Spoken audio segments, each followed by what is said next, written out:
இன்னைக்கு நம்ம உளுந்து களி செய்ய போறோம். அதுக்கு நம்ம மாவு ரெடி பண்ணணும் இல்லையா?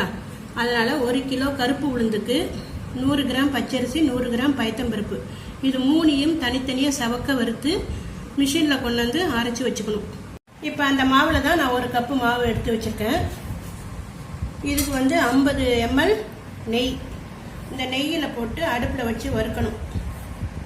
நம்ம எந்த கப்பால மாவு எடுக்கிறோமோ அந்த கப்பால 1 கப்பு பொடிச்ச வெல்லத்தை 1.5 டம்ளர் தண்ணி விட்டு நல்லா கரைச்சி வடிகட்டி வச்சுக்கணும்.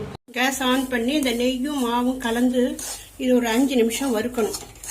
இதை வறுத்த மாவுனால இது சீக்கிரம் ரெடி ஆயிடும்.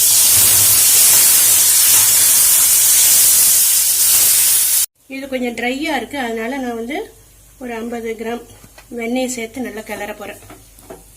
இது வறுப்பட்ட மாவுனால இது 5 நிமிஷத்துலயே செஞ்சு முடிச்சிடலாம். இப்ப கேஸ் ஆஃப் பண்ணிடணும். இப்பொழுது சுவையான நல்ல மனமான சத்தான உளுந்து களி தயாராயிடுச்சு. இதை வாரத்துல ஒரு நாள் செஞ்சு சாப்பிட்டீங்கன்னா லேடிஸ்க்கெல்லாம் ரொம்ப நல்லது.